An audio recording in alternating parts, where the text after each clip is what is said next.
which makes your pre-qualification worth a lot more, right? The second PUCA, B, says in how many days after acceptance are you going to provide conditional loan approval? Now I'm going to call your lender, or I've called your lender, and they said 20 days is no problem. So we're going to do this at 20 days. And then we say final loan approval is going to happen 8 days prior to closing. Okay. So we're going to give your lender an additional 15 approximate days to go from conditional loan approval to final. I don't expect they need that much, but the seller wanted this 45-day close and it works for you. So if we can close a little early, we can consider that at the time, but this way everybody has plenty of time. Okay. All right, the seller has a right to cancel if you don't meet any of these dates. So what's important here is you can say, yeah, but Marion, I'm not the lender. What if the lender screws up? Well, unfortunately, the lender's delivery based on these times is our responsibility. So that is technically your responsibility. So you and I will work together to make sure that your lender can perform these deliverables, okay? Just to be clear about that. All right. The next section is considered very, very important because it's about the seller's disclosure. So we've already seen the seller's disclosure, which is a good thing. So we've already done that. So you already know what that's about. Or one of the first things that's going to happen is we're going to get a seller's disclosure. And what that really is, it's a document that's 5 pages long that the realtors provide, but it allows the seller to give you as much information as possible about the property. And so this is the seller's opportunity to let you know. And sometimes you have questions. Sometimes you read that and you go, what does this mean? Or if this happened, when did this happen? And who made the repair? Whatever. So there is often a little back and forth, which is great. And we'll get those questions answered. The point being that once you get a seller's disclosure, we have 7 days to let the seller provide it to you. And then according to I-3 here, if you skip down to I-3, we're asked to give a receipt in 3 days. You're going to have 7 days to review that information.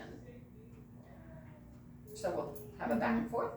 And then, and you don't necessarily approve it, you're just going to sign it as having acknowledged, right? It's not like you're approving this. It's just that, okay, I got it, and I've received it.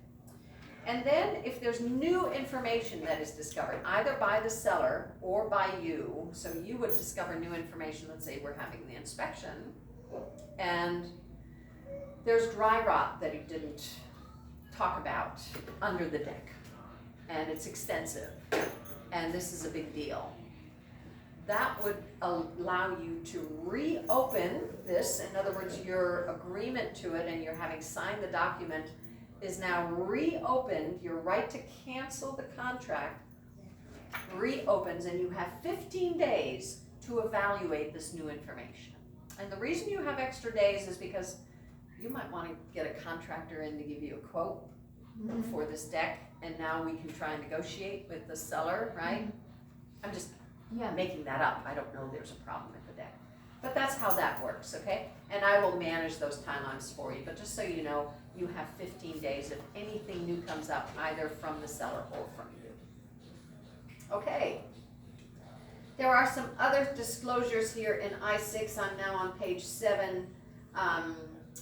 And that is the government and private restrictions, just to make you aware that this house, to the best of my knowledge, is fully permitted. Everything on the property is okay, except the carport. They added this carport without permit. It does not show on the tax record, right? So there might be, while it's of value to you and you want it, and it does have value, the appraiser might not give it as much value. So there could be this issue of the appraisal doesn't quite come in to where the value of the property actually is to you. So that's part of, I've already done that research, so let's see what the appraiser says. Building permits disclosure is more about that. Government and private restrictions disclosure. Those would be CC&Rs. If you were private restrictions, would be CC&Rs. Government restrictions. Oh, a good example of government restrictions on Maui is the SMA. So we have an area, a periphery on Maui, all the way around from the ocean inward called the SMA, the Special Management Area. You cannot make any changes to a house within that perimeter without getting a special SMA permit. That would be a government restriction, okay? So now this house isn't in the SMA, so you don't have to worry about that. I can't think of anything that applies to this house that is a government restriction. I already just told you about the permits. Asbestos, this house was built in 1987. I don't believe there's an issue of asbestos. You can see here it would be before 1979. Hazardous waste and toxic substances. Now we did see a couple of cars parked in the backyard there that we're having them remove, right? The batteries could have leaked, the gas could have leaked, so it's possible that there's some toxicity in the soil there. What were your plans for that? I'm assuming you're gonna make a nice yard, right? Yeah, Is that of concern to you? I was gonna put the little swing set there. You might wanna put your swing set somewhere else, not have your children play on top of that. Mhm. You could also, you know, put a pond there or put the, put some flower beds or vegetable gardens or whatever, but just be aware, it could be. Now, you can say, well, can we have that tested? And I'm gonna tell you that soil testing is very expensive. You're better off, we're better off, like, once the cars are removed, let's look at the area, see if we think there's an issue there, and use the area for something else. Okay. Yeah, makes sense? Uh-huh. Yeah, just awareness. Wastewater disposal, so this particular house is on a cesspool. And we've talked about this a little bit already, right? It behooves us, those of us who sell up country and in areas where there's cesspools. Where are you gonna be selling? Where do you live? Up country. You live up country, okay, you're gonna run into this. Becoming educated about how cesspools work. Do you have what are you on? Septic. You're on the septic system, okay, that's great. So you already know something. The septic system needs actually more care than a cesspool does. A septic system, because it's a tank, it needs to be emptied every 3 to 6 years. You just got pumped, there you go. A cesspool does not. A cesspool is a giant hole in the ground and it does not need to be, right, emptied unless there's something wrong with it. So, mold disclosure, I like to tell everybody you're moving to Maui, we have mold. We have high humidity here, it's mold everywhere. Sex offenders, you can go on websites or go to the police if you're interested in that. You are not in a flood zone. There is no lead-based paint issue on this property. Lead-based paint would be built before 1978 and this was built in 89. So we don't need to talk about renovation of lead-based paint. And this is not near the ocean, so I'm not going to talk to you about climate change in terms of sea rise, but I am going to remind you that we have hurricanes that come towards Maui, right? So just be aware, and we're having more of them. So we just need to be aware of climate change. And finally, you are not going to be asked for wire information except from escrow, and they will do that in a secure manner. You will never be asked to give your bank account information or wire transfer information over an email. Not from me, not from escrow. It will always be in a secure manner. I have to point this out because there's a lot of fraud going on. There's actually people who track real estate transactions and will all of a sudden send you an email that comes from marion.haller1.com at Gmail. You don't notice it's a different email. And it says, oh, hi Aaron, we just have new information to transfer your funds. Because you're gonna transfer $50,000, right? Mm-hmm. So don't, Not by email. not by email. You will be notified by email to check a secure place where you have to log in. Okay. And that takes us to our most important point, which is the general inspection. So our general inspection, I like to read it. So at buyer's sole cost and expense, buyer shall have the right to personally or by an expert, professional, or other representative inspect the property or any portion thereof, inspect all major appliances and fixtures, inspect all public reports relating to the property and its use, and review all matters concerning the property, including those described in I-6 above. So this is the big item, the J1 inspection period. So we've got 14 days here for you to do that, and we will be hiring an inspector as soon as we. I have to find an inspector? No, I'll be happy to recommend some inspectors to you, and we can talk about who to hire. Okay, my bank doesn't do it? Your bank to inspect Or my them? lender? Oh, goodness, no, I'm gonna do all this. Okay. This is all for me to do for you. Okay. Your lender is going to hire an appraiser, Okay, okay, for you. okay. So he's the person who's gonna appraise the property. Okay, so from here on, we go to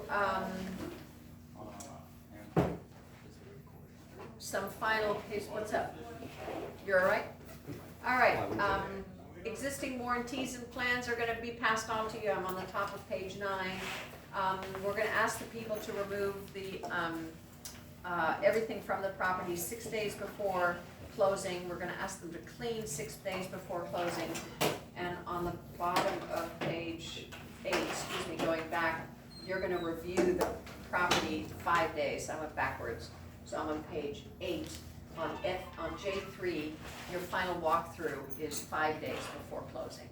So 5 days before closing, you're gonna get to look at the property again. It's gonna be vacant, it's gonna be cleaned, the cars will be removed. Any repairs that we ask for or agree to will have to be done. And if they're not, we then have a little time to say, okay, you got 5 days left. Because Fix I've it got now. all those dogs. What about them? Are the dogs gonna be gone? It better be, because if the house is empty, that means the seller will have moved and taken his dogs with him. Are they gonna clean the carpet? Yes, the carpet will be professionally cleaned, and we're also asking for a pet treatment. Okay, So, we're gonna make sure that there's no fleas, okay? yeah, they were pretty mangy looking. They're pretty mangy looking, I agree. But nothing like a good cleaning to get rid of that. You're gonna have a survey done of the property, and that means we're gonna get a survey, which is a map. The map will not show you the location of the house in the property, it's just gonna show you the periphery, okay? If there's any encroachments, we'll deal with that.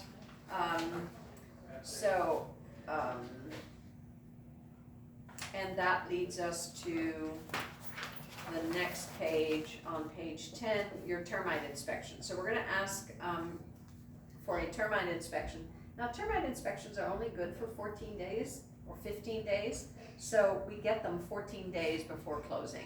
That's just the way it works. If the property has evidence of live termite infestation, the seller is hereby obligated to have it treated. If the seller has a warranty, the treatment might be, well, we just tented last year, so we're gonna spot treat. So it behooves us to have it inspected by somebody other than the company that is providing the warranty. So I always recommend that you get to select who the termite company is. Okay. Okay? And again, you might not know any, but I'll be happy to. We'll talk about that. The next section is about documents. So there is a little HOA in this community, so you're gonna get some HOA documents. I don't know how extensive they are. You're gonna have, the seller has 7 days, I'm on the top of page 11, the seller has 7 days to get you those documents. You're gonna give a receipt, and then you have 10 days to review them. So, this is an older neighborhood, so I don't expect extensive documents at all. I expect this to be pretty simple, if there are any. They're also part of the title report, usually, so you will, HOA documents are often appended to the title report, so we might get them even earlier. And rental matters, we are taking possession, delivery of possession of the property free of tenants. That's what we're checking here, so you are going to be getting an empty house on the day of closing. Here are our termination provisions, which just says how do you get out, and again, I've said as long as you do everything within the time frames. If you don't like the documents, or if you don't like the inspection, if you find things about this house that says, no, I'm taking on too much, I can't buy this. As long as we do it within the timelines, like within those 14 days of your inspection, you can cancel and get your money back. And here's our special terms, so no special terms that we've had to include here. And the remainder of this is just kind of limitations of our services. So it tells you that, you know, as your realtor, we are realtors, we're not lawyers, we're not home inspectors, we're not surveyors, we don't do those things. We hire specialists to do those. I also can't project for you what the value of your property is going to be in the future, or what the value of a rental is if you were buying rental property. By obligation, brokerage firms shall not be held liable to either buyer or seller for the failure of either buyer or seller, right? So if the seller doesn't perform, you just understand that's not my fault. We do our best to manage the seller as we go along here. You give us permission to publish on the multiple listing what the purchase price is once it closes. And there is no disclosure here of real estate licensing status. So, and just so you know, the date and time for this contract is pursuant to Hawaii time. So everything goes, if the seller's on the mainland, it goes according to our time. Okay? The only final thing I want to make you aware of, where is that? Why don't I see that anywhere? Oh, I skipped it. Is bottom of page 12. There is a law that says if you sell property and you are not a Hawaii resident, you will have an extra withholding because you will be charged an extra tax for selling property in Hawaii when you're not a resident. The same is true as if you live in a foreign country, not that you expect to move to a foreign country. But I like to point this out to people because at some point in your life you might decide to move back to the mainland and keep this and rent it out, and then you go to sell it, so this would apply. So there are these extra taxes they charge you for not being a resident. Mm-hmm. Okay, that's it, and we sign on the back. Okay, so cool, thanks. I'm excited about it. So you see here, it helps you, behooves you to get to know your contract, right? Mm-hmm. Best way to do that is we're going to practice some contract writing after you're done with Ignite. You're going to get some homework to do that. Come to the zip forms class. I believe there's one coming up pretty quickly. I teach it, so it's on my calendar somewhere. Okay. Yeah. And yeah, come to that class and we'll go over the contract again and we'll show you how to use zip forms. Okay? Mm-hmm. Awesome. All right. So now, how was that? What was your aha from this? My aha is there's a lot of days I don't want to miss timelines and or parameters. 3 days, 5 days, 7 days, 14 days. So I just do you put them in your calendar or your phone? Yeah, you'll learn that in the command and how to open escrow at Keller Williams. We teach you how to do our timeline. You're going to do a timeline. The timeline puts everything, all the due dates into chronological order for right, you. The chronological due dates. There's a lot of them. What is? There's a lot of them. There's a lot of due dates, yes. And the contract doesn't have them in chronological order. So we do that for you. You're going to do that for yourself. And we have a form for that. We'll show you how to use that. It's invaluable. And then, yes, do you put them in your calendar? Sure. Some key dates, you definitely want to put them in your calendar to remember. Mm-hmm. Yeah. We'll talk about that in that class. Mm-hmm. All right. AHA also did, if I recall, you got to feel what it's like to be a buyer, right? Mm-hmm. So the value of role playing is to feel what it's like to be the buyer and go like, oh, right? To see the impact of our scripts. So I encourage you again to get with your... I'm not going to feel confident if my agent's going, right, yeah. So do that. You can see script practice where it's really about role playing is a lot of value. Just learning to say the thing somehow, right? Right. So take a look at that script book. Don't underestimate it. It's full of really good information. Even if you don't, not verbatim, just the concepts. Okay. Cool. Awesome.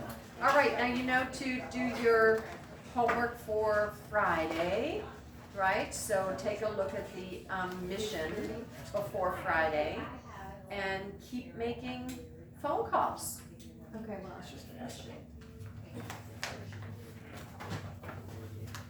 Recall and remember, what does it say on page 32? What are the 3 options in which a seller can respond to an offer?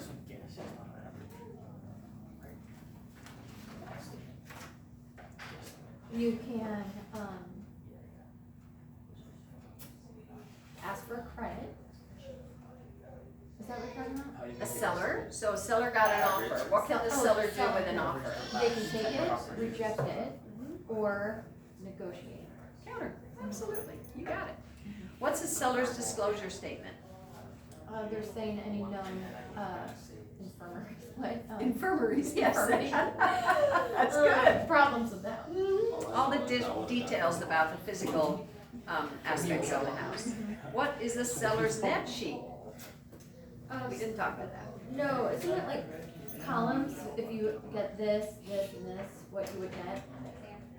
It's, that would be a variable net sheet, right? A net sheet really says, okay, if we sell this for $500,000, here are your estimated closing costs, and here's your commission to the realtor, and if you had a tent, this is what it would cost, and here's paying off your loan, here's what you would take away.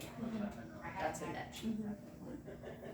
Purchase money is, money that they promise they're good for to buy the house, their intent. Their intent, right, it communicates, and it opens escrow. An escrow account is actually a bank account and requires money. Okay. And because this is a contract, money is required, right? It's consideration, yes. So that's what's going on here. Cool. Okay, that's it for today. Great, thank you. Thank you. I feel like I have a private tutor. You did. We just keep on going here. Okay, thank you, Marion. You bet. It's a pleasure to get to know you, and I'm really bad at forwarding slides, forgive me, I find them, No, they're not very useful, I find. No, I never even look at them. It's like, why do we have these? All right, can we turn this off now?